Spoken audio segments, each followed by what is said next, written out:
Hey guys,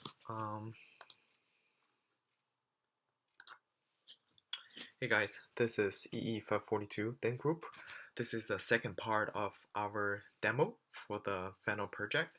So this part start with one observation that we see in the train data. As you can see here, this is the sample training sample number 2 in the train data.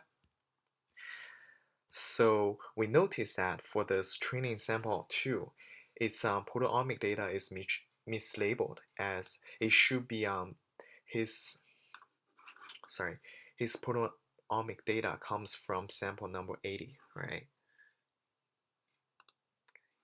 So naturally we are going to see the training sample 80. So this is from training CLI data. So we know that this is the clinical data of training sample number 80. So we know that it maps to a female and MSI low. This is what we observe from this sample, female and MS low. But we're going to see the training sample number 2. We just accidentally found out that the training sample number 2 also mapping to a female and MSI low clinical data. What does that even mean? So for this training data, you will see that even if we use a model we have for the proteomic data to predict clinical data, so we are actually using the wrong proteomic data, but we still got the same clinical data. So if we stick with our previous model and previous truth table, we are not going to detect this sample, training sample number 2, is mislabeled as well. So that's the issue that we found out. All right.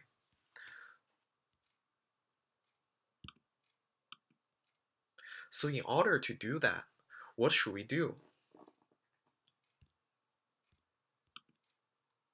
So as you can see here, this is a workflow, a demo, to show that how this corner case happens, right? So this is sample 80, and this is sample 2, and we are using their proteomic data, and we use this data, put it into our model, which we use this to predict gender and MSI. So we got female and MSI low, which are in the both the sample 80 and sample number 2. So the issue we have is mislabeled sample gives the same result. So we cannot rely on our previous truth table. So it's pretty natural that we are going to seek a solution for this scenario, right?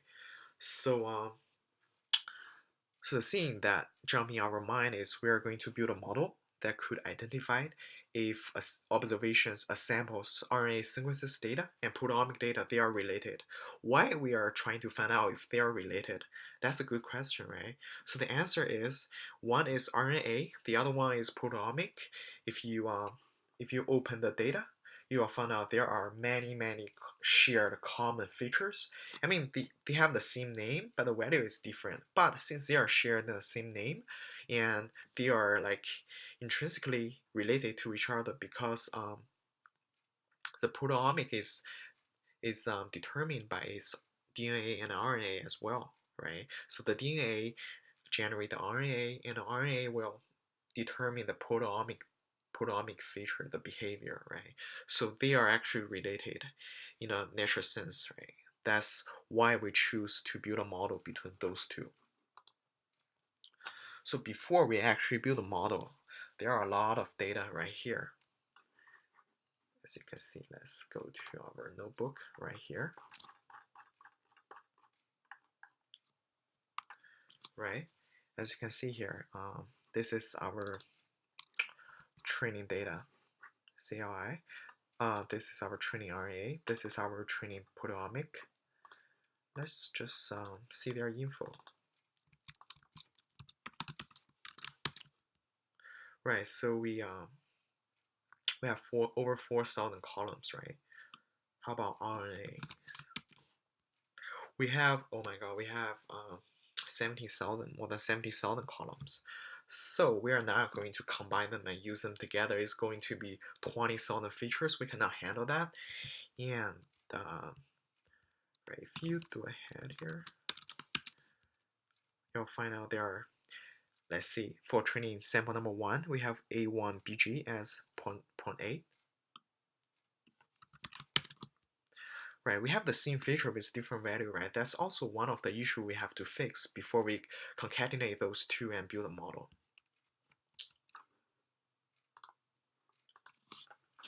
So we have RNA synthesis data, and we append a string called underscore RNA to all the features of this data, so we can discriminate the feature that have the same name with proteomic data. We do the same thing to proteomic data. So now we have more than 20,000 different features for us. What's that? After that, we are going to concatenate those two features and build a bigger data frame called RNA proteomic. So we are doing the feature selection. Let me go to the notebook right here. Right, if you pay attention to this line, so in this step, all the data frame are training set, right? So since we have that type file, we will be able to know that if for this observation, the RNA data and the proteomic data is all correct set to be for this sample, right? So for example,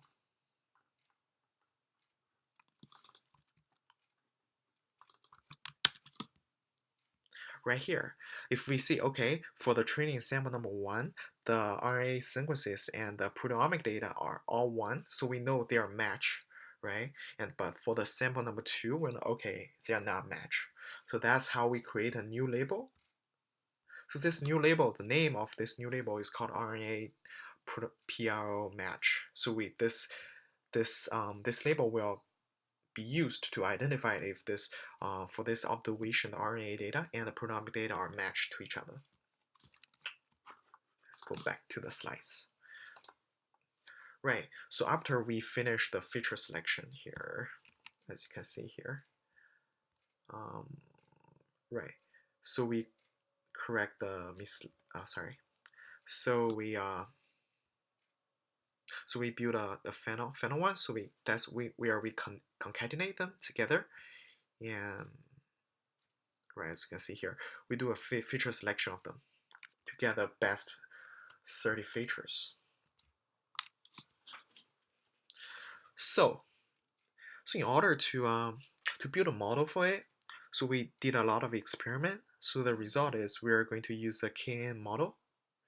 So we have 3 neighborhood to be as a parameter for this KN models. And we also, after we build the models, we also do a match. This one is to evaluate the behavior of this model, and this evaluation is performed on the training data. Sorry, since we know the correct label of them. Right? So the result is it gives us a 0.8625 accuracy match rate. So from our opinion, this is really good for us to proceed with this model. Right. So before we actually going to do the prediction, right, it's pretty crucial for us to build a correct truth table, since we have the previous one we seem is problematic. So this is the truth table we are using finally, right? So this is a model that use proteomic to predict clinical. So this one combines 2 models, right? So the first one is proteomic to gender, and also proteomic to RNA. This one also combines 2 models. One is RNA to gender, and the other one is RNA to MSI. It's only those 2 models are correct that we can say that this RNA to clinical is correct, right? We have to make sure that both 2 subfeature sub-label of clinical is correct. And this one is the prediction result of our proteomic to RNA KN model. So here we can identify the if this observation is mislabeled, and if it is mislabeled, what does this error comes from, right? So if you can see here, right, if we see that proteomic data prediction is correct, matched with our testing data, and also RNA synthesis model prediction is correct, and also this one, proteomic and RNA is correct. So three of them are all correct. This one is going to be true, right? And the second scenario, if those two are correct and proteomic and RNA is wrong, so what do we know, right? So this one, so from this one, we know that they are one of the proteomic and RNA is wrong, right? But we don't know here. So we know that one of them is wrong, but we have to check the probability of those two model make mistakes. We'll take the one that has the highest probability that make mistake. We know, okay, that model is the model error. This one, right? So we know that so we know that RNA prediction is wrong, but this relationship prediction is correct. So what that even means, right? So it's either this model is wrong, or the RNA is wrong, right? So it's pretty important for us to compare the probability. Also, the same logic apply to all those table. So this is our prediction result before we actually apply them to the truth table. Before we actually, let me show the notebook, the code here.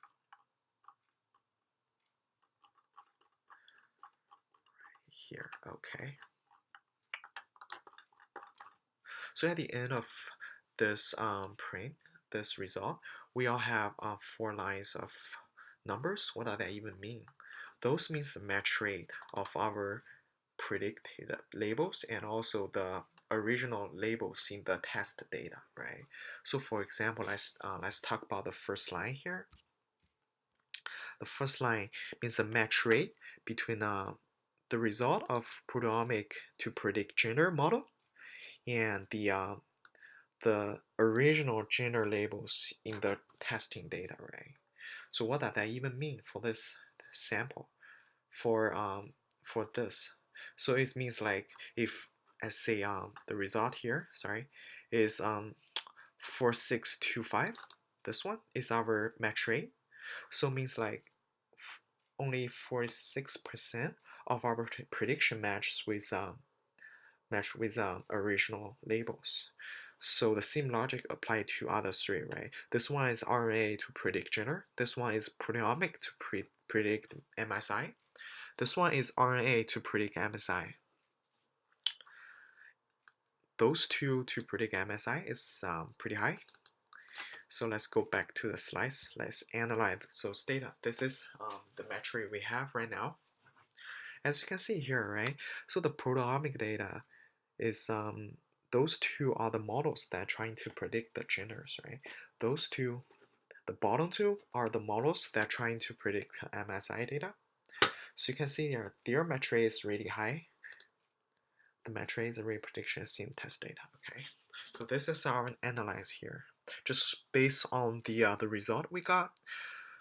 So there are some base foundation of the probability that we have to keep in mind, right?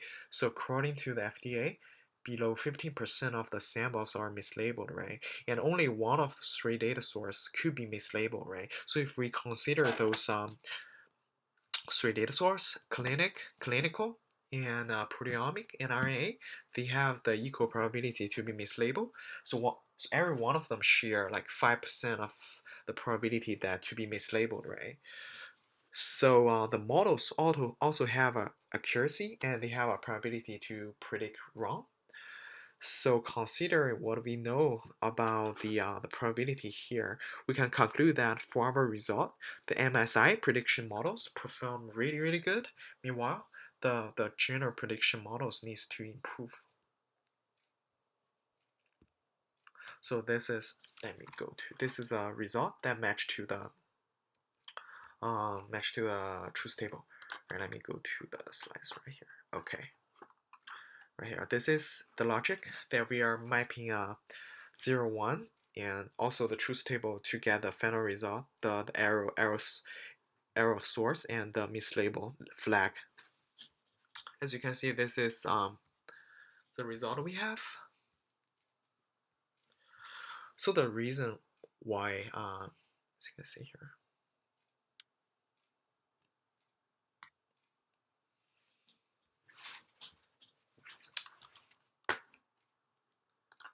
all right. So that's the result we have.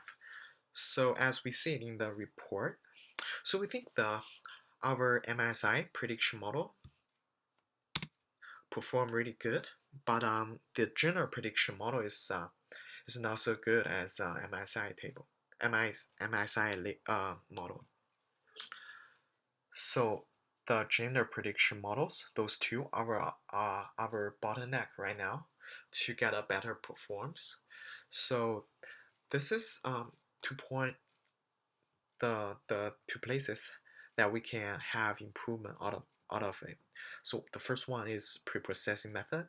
So for now, our preprocessing just handle the missing data, and we think it's not enough. So we have a function that we showed before. The name is called rank sum. So we can do a rank sum among different feature selection method. And let me show that one as well.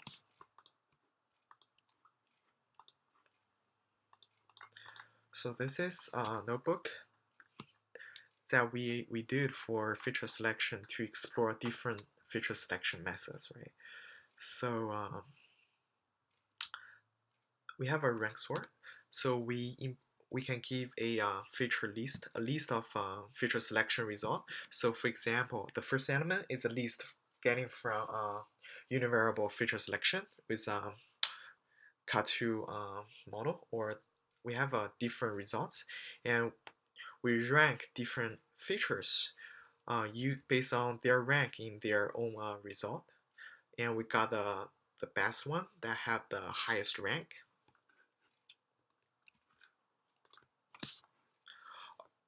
Right, and also we can sort by the overlapping times, which this one, we think the rank sum could give a pretty good result.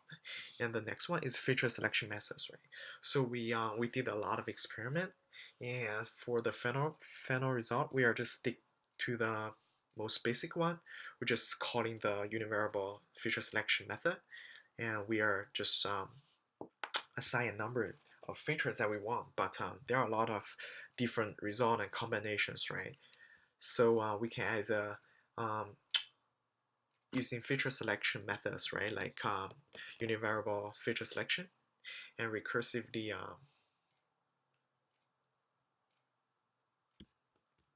and we can do the RFE as well to recursively add or recursively reduce the feature to see the performance. And also after that, we can add a Lasso selection and elastic net feature, selector to finish the feature selection part to get a better result. Thanks. That concludes our presentation for the final project.